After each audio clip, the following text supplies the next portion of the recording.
Welcome. Lots of fun in store. Yeah, yeah, yeah, yeah. We'll just wait for some fellow YouTubers to join us.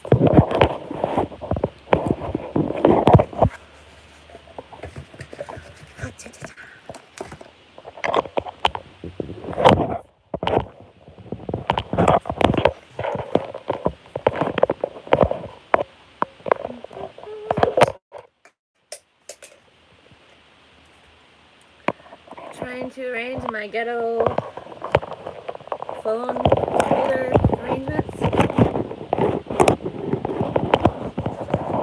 Here. Two people. Hi, Frank. What's up? NPC show in the house. NPC show in the house. What? What? Oh. Holler. He's going SMH. SMH. SMH. How's the weather out there? That's a little sprinkle of fogginess. If my YouTube will focus. Focus.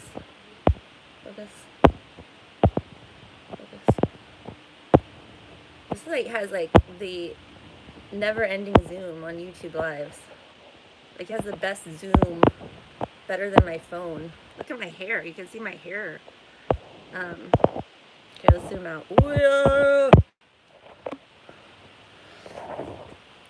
Let me show you my views.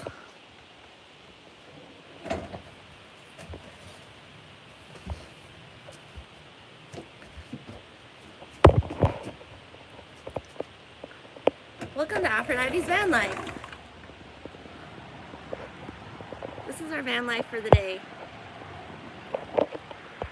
Right there's the ocean. You can't really see it. There's boats. We are in Santa Barbara, California. It is foggy, overcast, but it burns off. That's the Hilton, Santa Barbara Hilton right there. They have like fancy like big chess games and oversized Adirondack chairs. Probably like $6,000 a night. And guess what? I get to park here for free. Right in front of the Hilton. I have a better view than the Hilton. Take that. Take that, Paris. My van's better than your hotel, Paris. What do you gotta say about that, Paris? I just saw that it was James Munder's birthday a couple days ago. I totally missed it. So happy belated birthday, James Munder.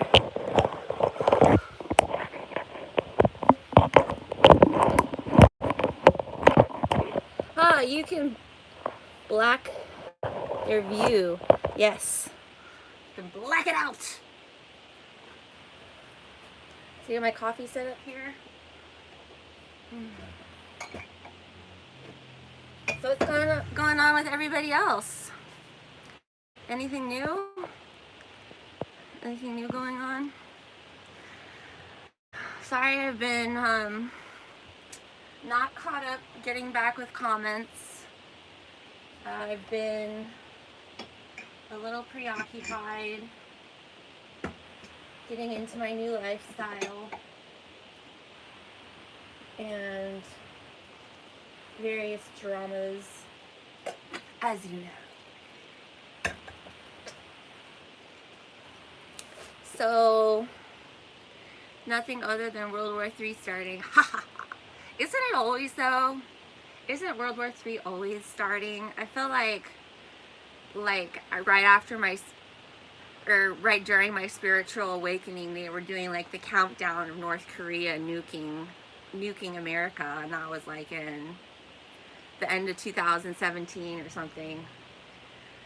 And it never happens. We blew up the gas pipeline between Russia and Germany earlier this week.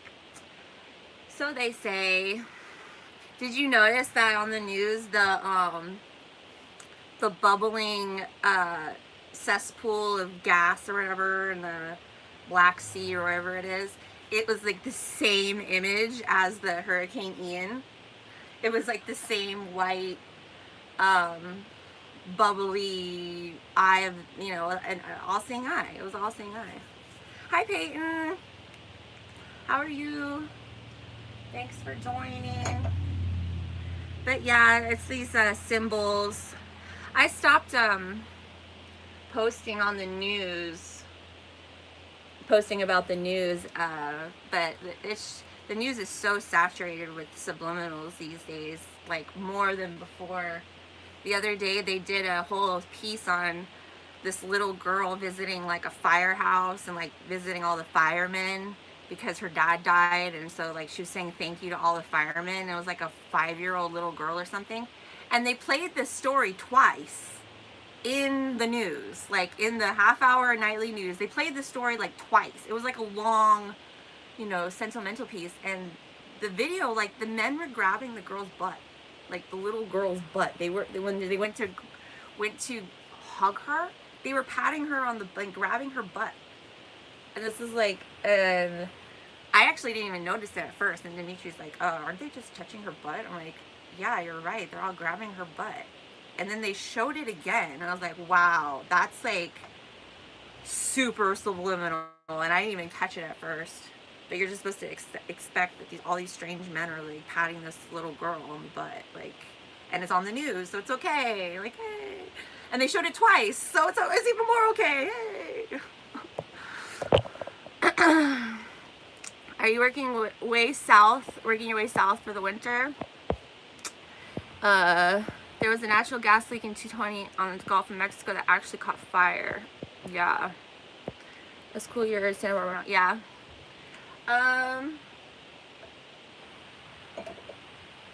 Well, that was the plan. I might go visit my dad here in a little bit, so I'll go back up north for a bit. But yeah, just kind of going slowly, learning, like kind of feeling out the area. I used to actually go to school a couple blocks away from here at Santa Barbara City College, and I didn't really hang out that much in Santa Barbara. I mean, I did. I spent most of my time in Isla Vista, where I lived when I went to school here. And Isla Vista is the actual college town for University of California, Santa Barbara, UCSB. They have their own college town, and it's about like, I don't know, 5 miles from here. So that's where I lived, and then I commuted to go to the city college here in Santa Barbara, which is beautiful. It's like overlooking the ocean right here where I'm at. But yeah, like the parking, if you paid attention to the signs, the posted parking, you'd be freaked out and think that there's nowhere to park. Because Santa Barbara, spattered around, there's these signs that say no oversized vehicles parking anytime, anywhere, city streets in Santa Barbara. But then you like drive here on the marina here, and there's like buses parked, there's other people's RVs parked, mostly like sprinters and like vans, and you know, other people just exercising. It's very, very active down here. Like there's constantly people running by, walking dogs, mostly jogging, riding bikes.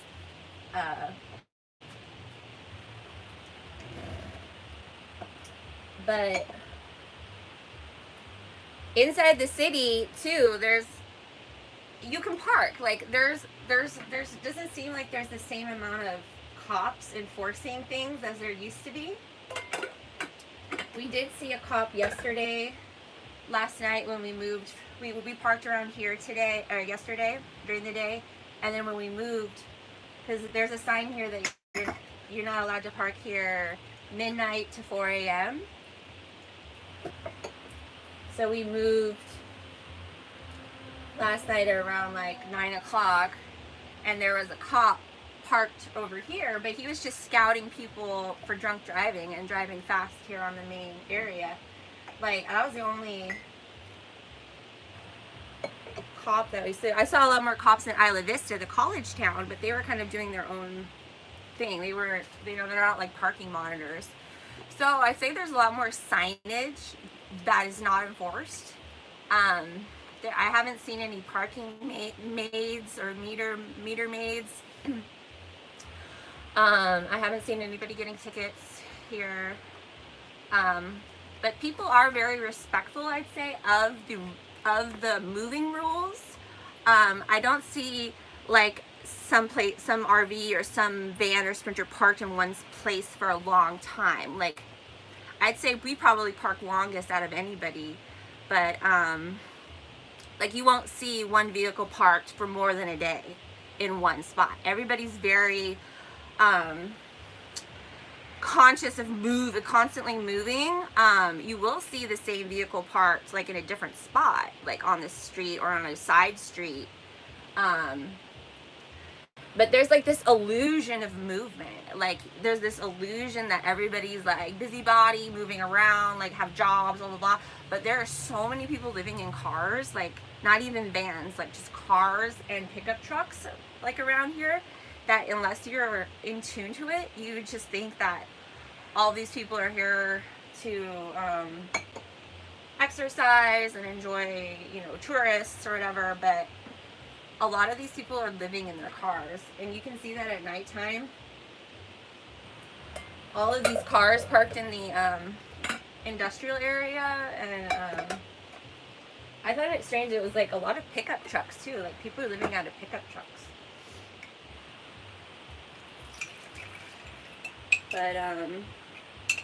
But yeah, I'd say there's a huge population of people living out of their cars and vans, but again, it's very under the surface. You wouldn't really know unless you know to look for it, because people are putting out the illusion, that they're moving their vehicles. They're not staying in one spot for too long. So yeah, if you just like drove in here and followed all the signs and did what the signs say, you'd probably be freaked out. But just by looking at what other people are doing, you can kind of gauge of how it's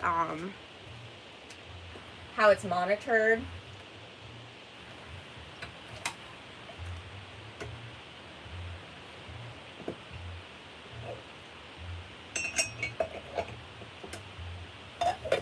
Coffee's almost ready.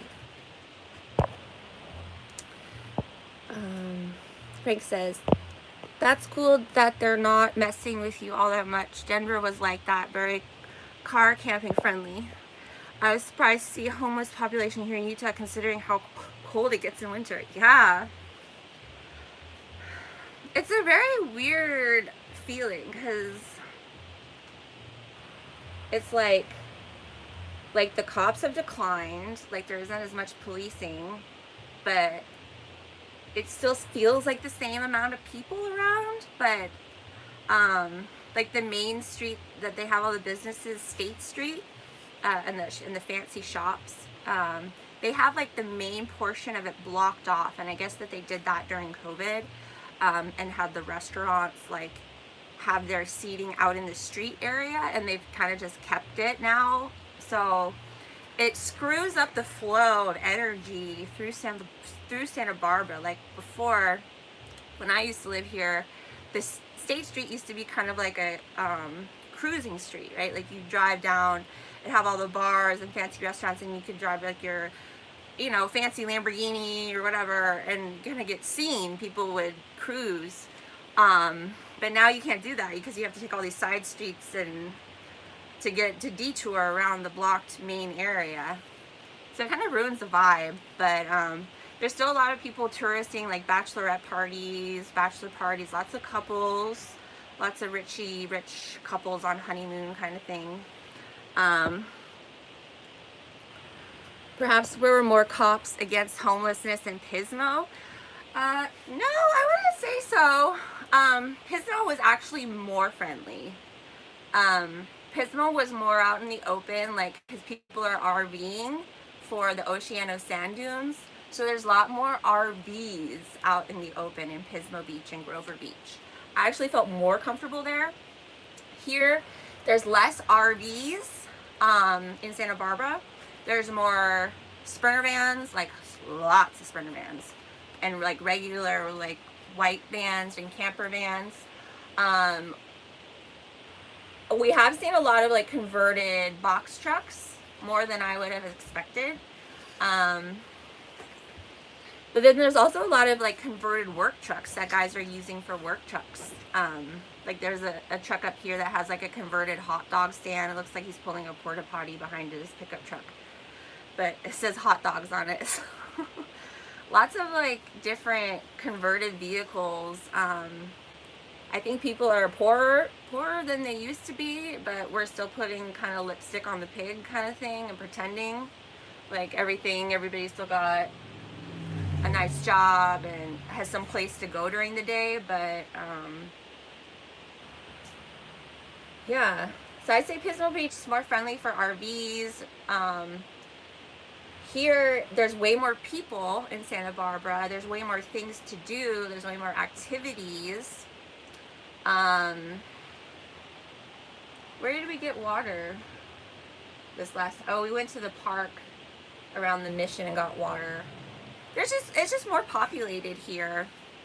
So, but I'd say if you don't like fall into the fear of like, oh, the signs or whatever, like if you just observe what other people are doing, it's really easy like to find parking, to find places to sleep. It's harder in your mind than it actually is.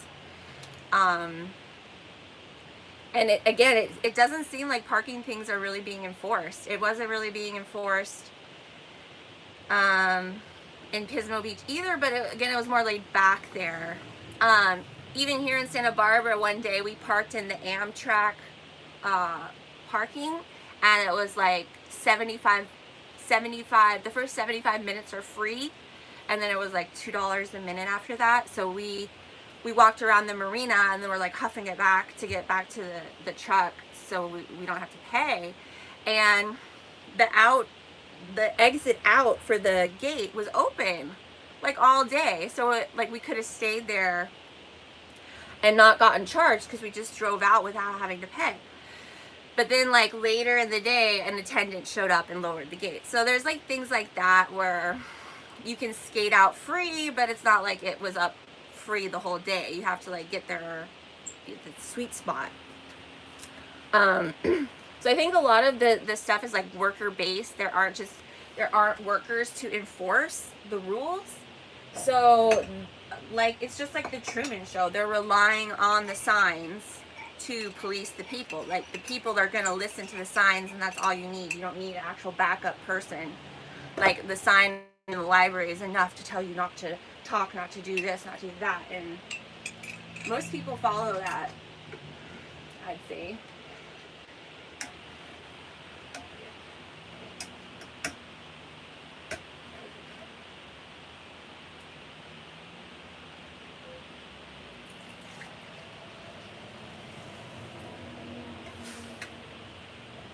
But yeah, I don't know, like, are people still getting all riled up about the news?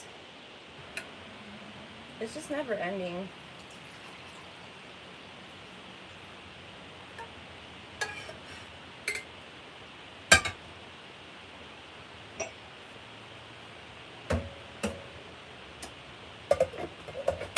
So, coffee.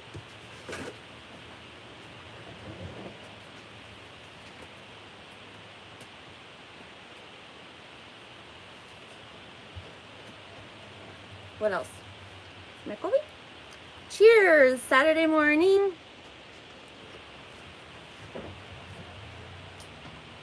Got some dishes. These are clean.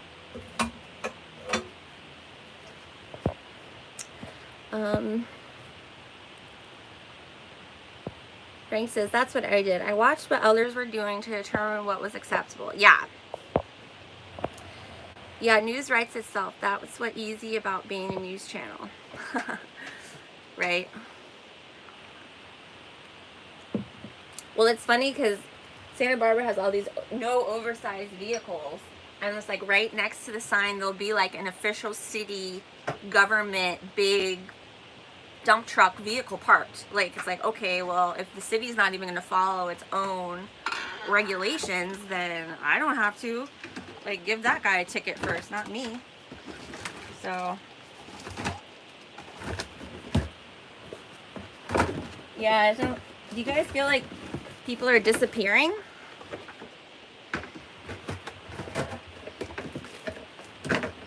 It feels that way in the way that like there used to be way more people doing these jobs. Like the roles used to be filled. Like in that way, it feels like people are disappearing. But then when you just like look out into people, it doesn't feel like there's like less people. I don't know if that makes sense.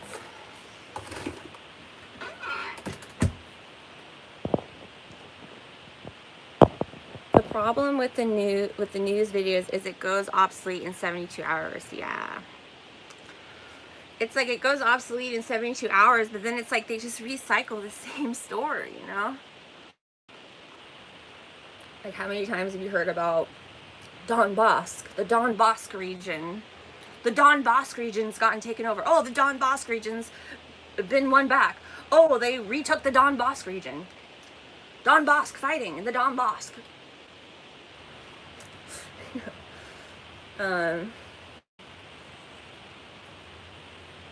Yeah. It's like, disaster, pick up the pieces. Disaster, pick up the pieces. But we all come together. We all come together to help each other. That's the American way. And if you watch Canadian news, they're like, we as Canadians, we always come together. That's the Canadian way. It's like, okay. And then you go to like the Mexican channel, like, Mexicans always come together. That's the Mexican way.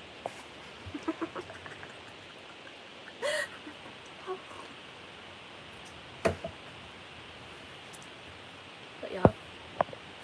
Coolio suddenly dead. I know. Coolio, so Coolio is like one of my like, you know, have you ever had one of those moments in middle school or like elementary school where you're not as you thought you were better than you were, or you weren't as cool as you thought you were? And in 6th grade, we had a talent show in our English class. I don't know why. I think it was like it was like a gate class. It was like for special honors kids, but it wasn't officially honors. And we had this talent show, and we had to like show off. And I was in hip hop class, dance classes. So I was like, I'm a good hip hop dancer. I'm gonna make up a dance and dance in front of my class. So I made up a dance to Coolio's 1, 2, 3, 4, get your woman on the floor. Gotta get up to get down. Gotta get up to get down. I did a dance to that, choreographed myself, and played it on like a teeny little boombox at the front of the class in front of my peers. And let's just say it was like cringe to the 100th percentile. I do remember a dance move I did. It was like this. It got funky with it. It was like this. It was like this. My boobs are going all over the place. Oh yeah. That was one of my dance moves. And then I did a toe touch. I think I did a toe touch and it was really bad. And then I think I was done and everybody was like,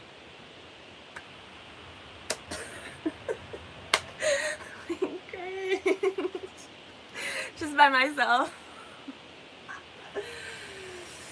It was good times. Let's just say the next time I performed, it was in a group. It was in a group, not a single performance. But yeah, I thought it was hot shit. That was before American Idol existed.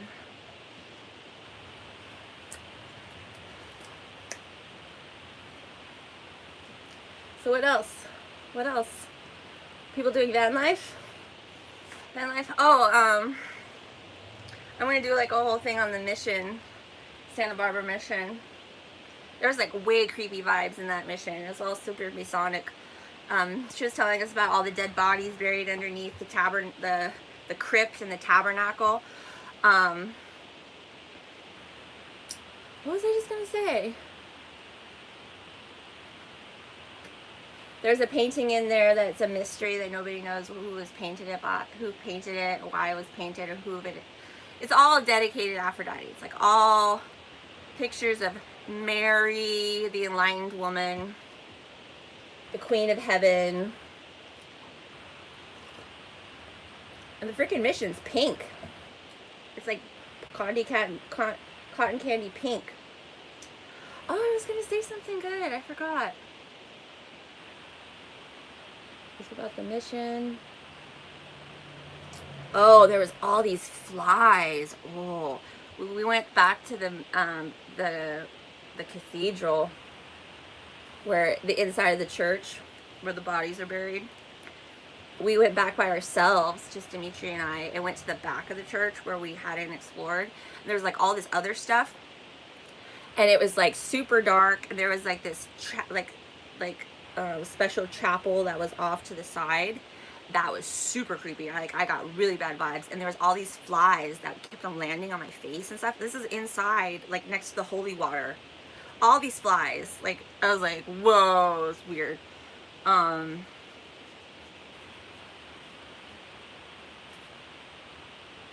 I have something really good to tell you. I forgot.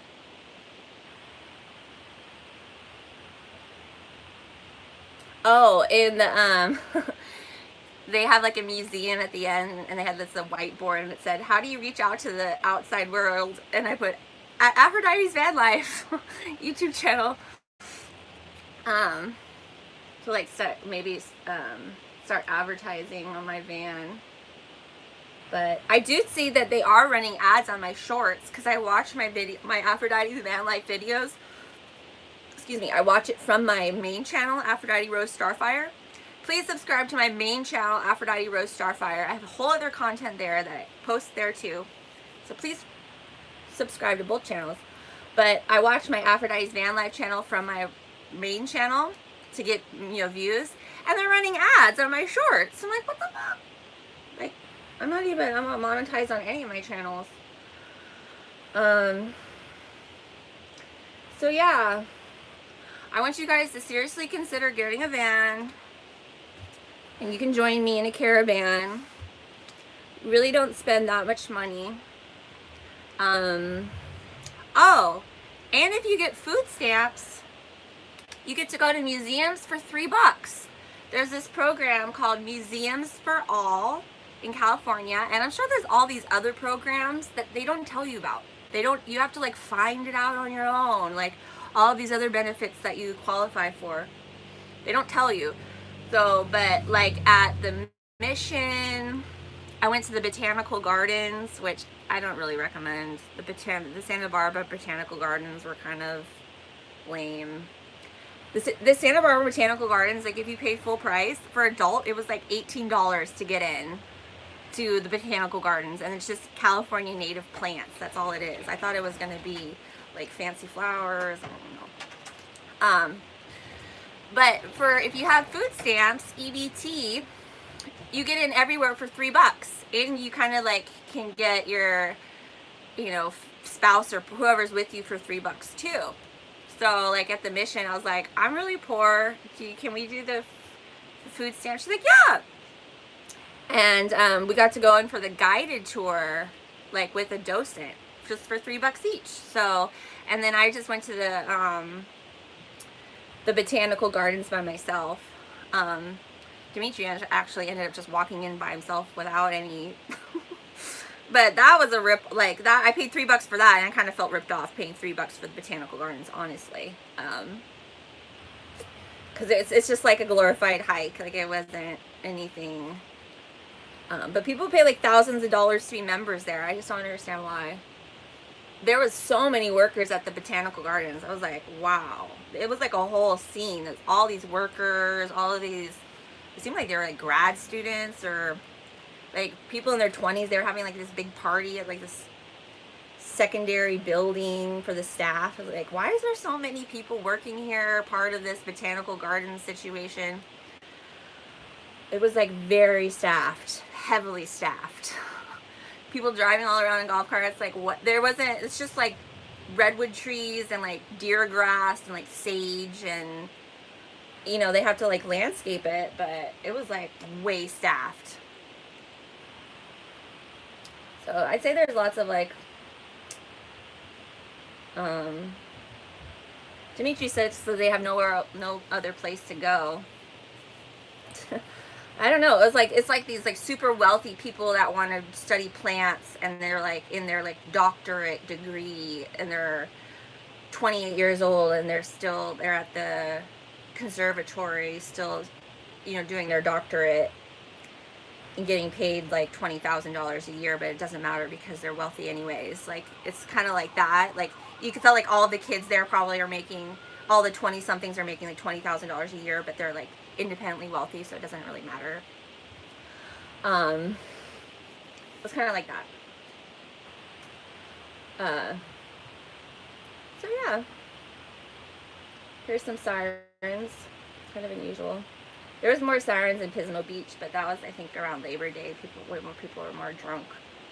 Pismo Beach has like the ATV dirt biking crowd because they come in for the sand dunes. So there's like that kind of rowdy biker motocross type guys with their big toy hauler RV, you know, that has like 3 ATVs and their sand buggy or whatever. There's like, it's like that crowd.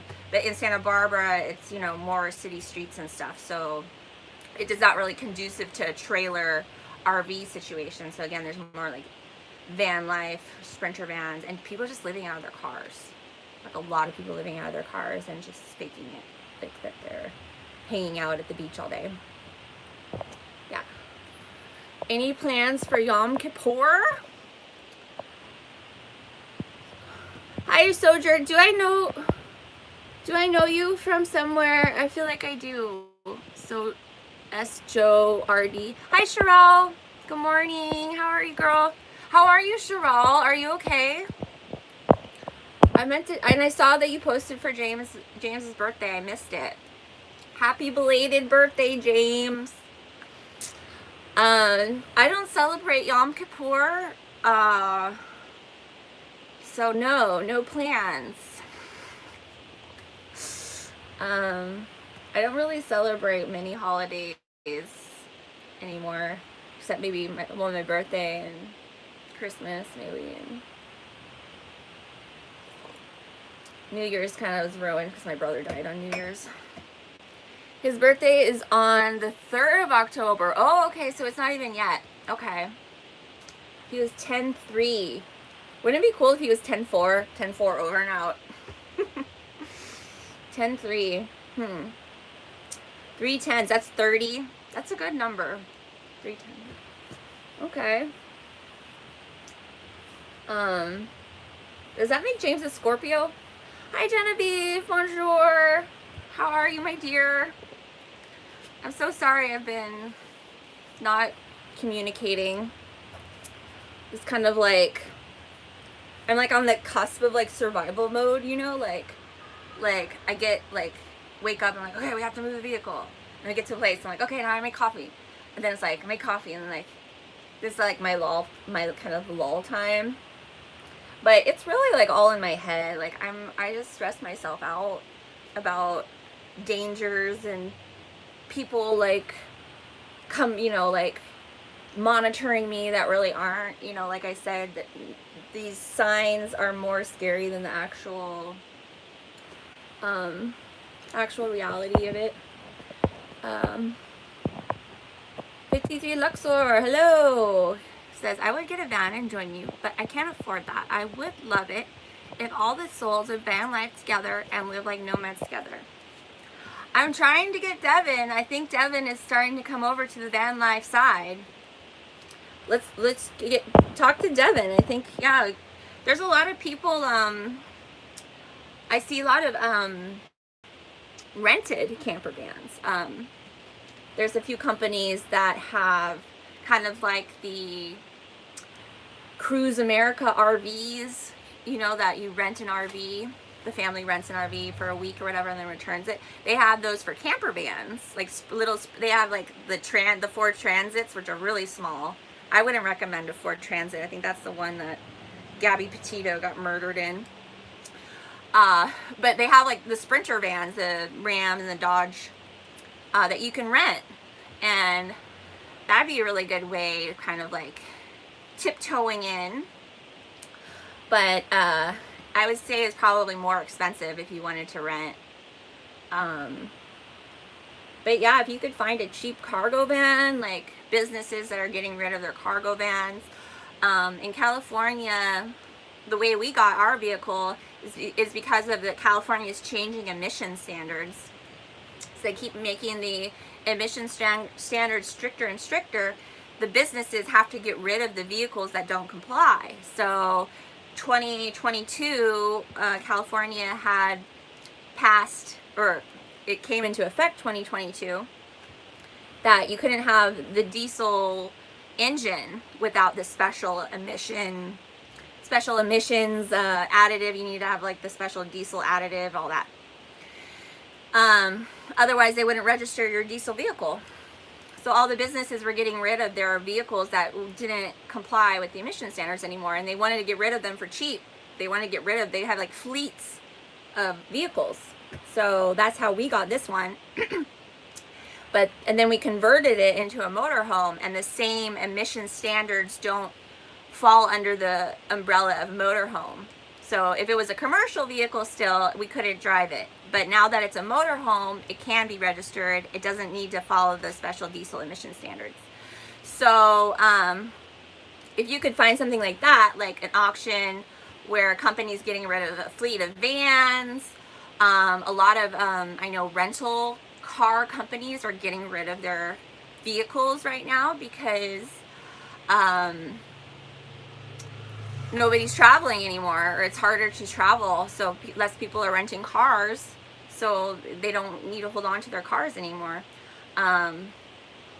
People were converting U-Haul trucks and like Penske moving trucks, but I think that's harder right now because more people are moving and they're just staying in the truck. They're like renting the truck to move, and then they're just living in it and not returning the truck, which is kind of smart. Because I think the company just writes it off. I don't know if they have enough manpower to go and repo all of these basically stolen U-Haul trucks that were rented to move and never returned.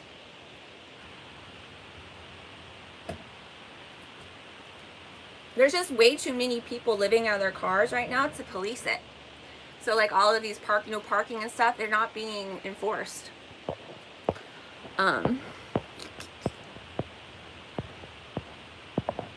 Cheryl says, I'm doing well, the humidity is gone, so it's good weather out here in Florida. Glad to see you're doing well, but oh good.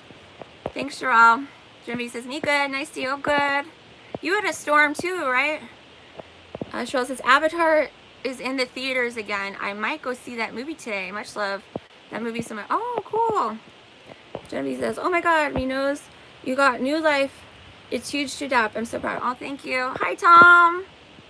Hi, Tom. I know you wrote some sweet messages. I'm so sorry. I like glance at things and then I get distracted, and like I always want to like respond in the best way. So like I'll think about it and then I'll get distracted, and then it's like I don't want to write something short, and then it just ends up like getting away from me. So I really apologize to everybody, Tom, Genevieve, Sherelle, everybody, Frank, for not responding to comments. Sorry. I love you guys.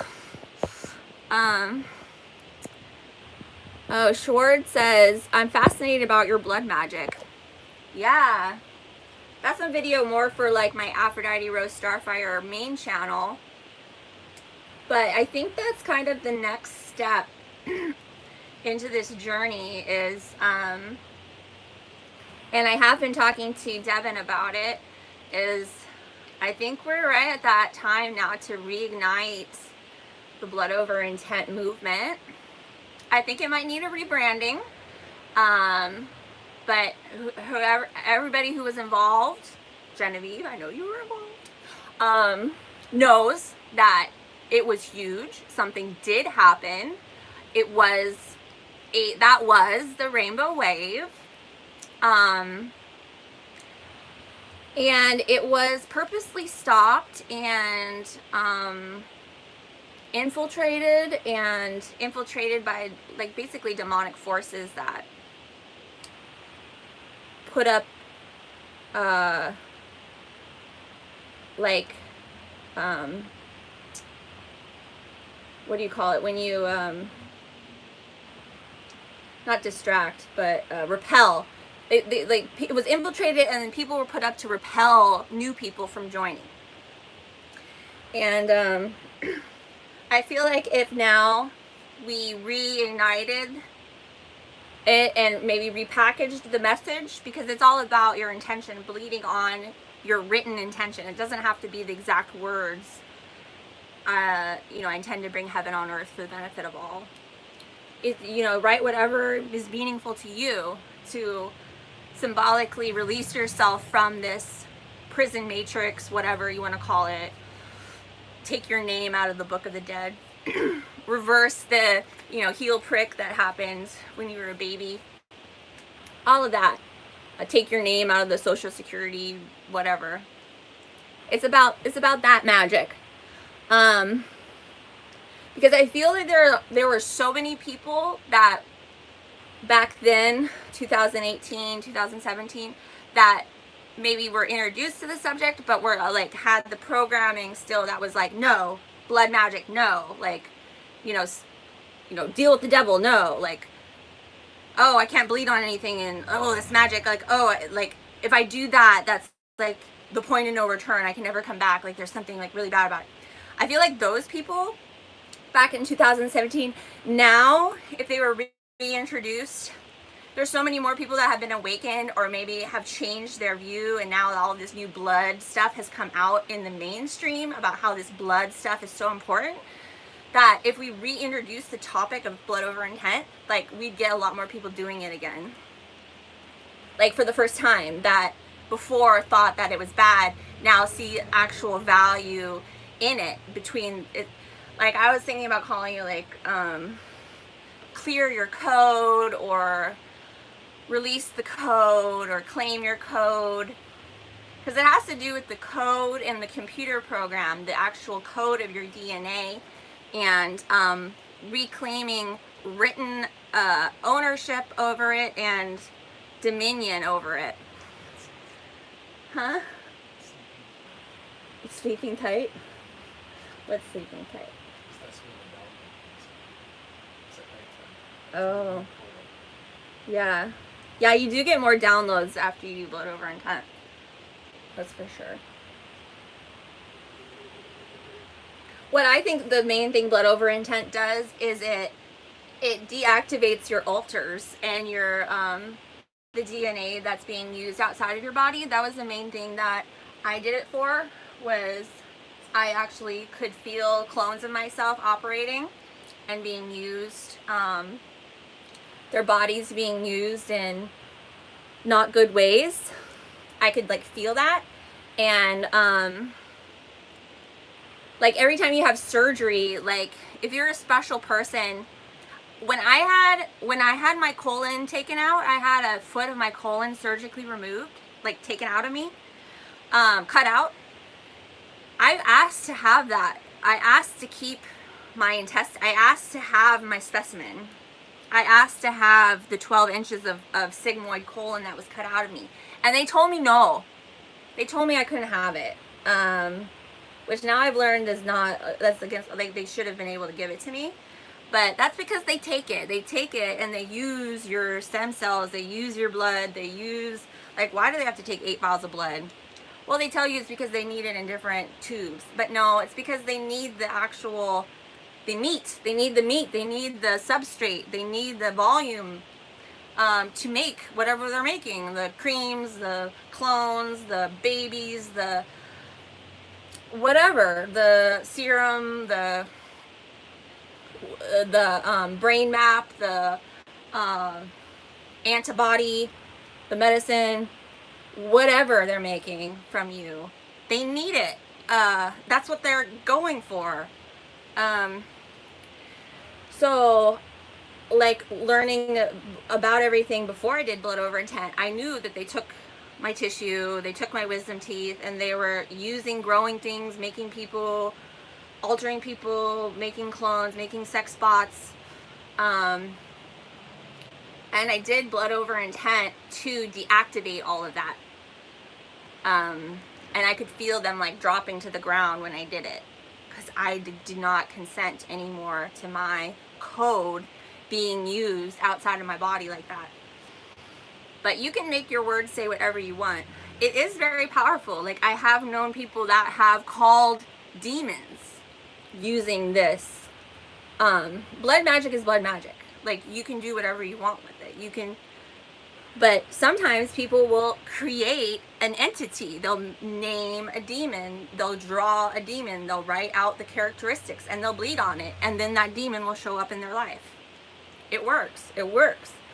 But the blood is the code, is the key.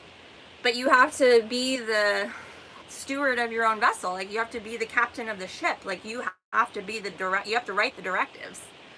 And I don't like the way of following somebody else's directive, of using somebody else's word.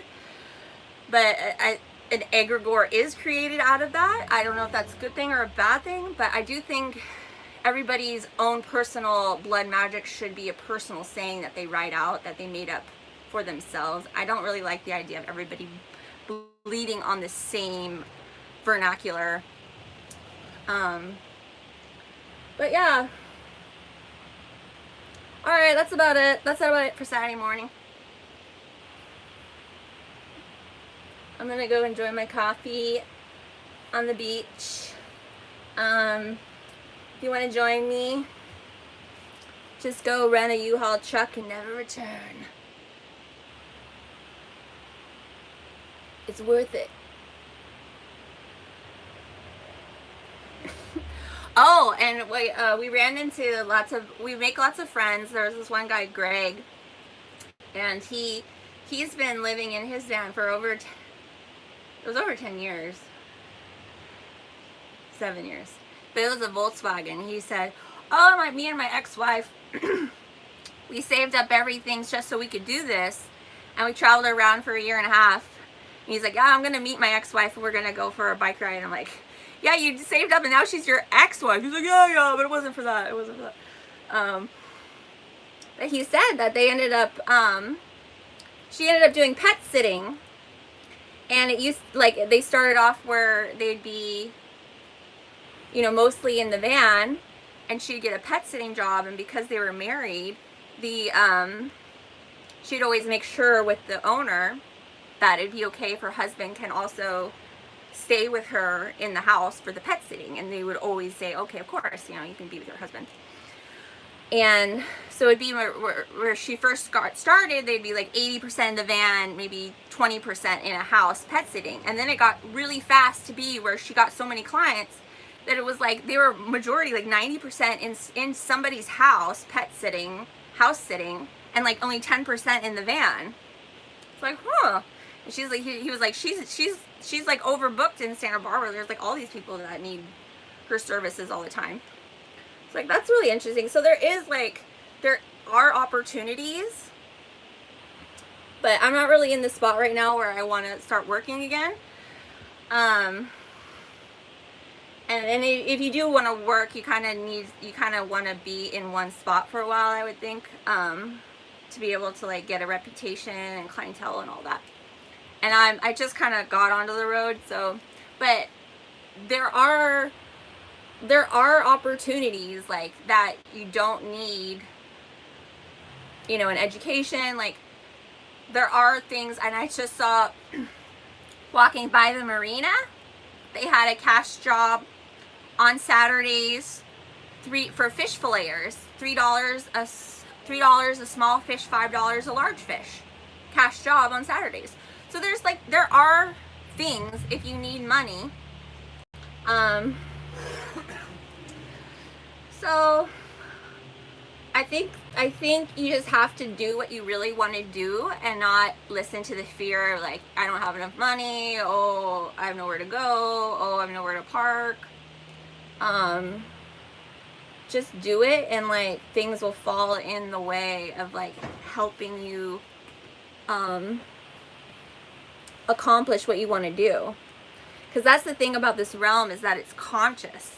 And that's part of what blood over intent is. It's like it's telling the conscious realm, you're alive, proof of life.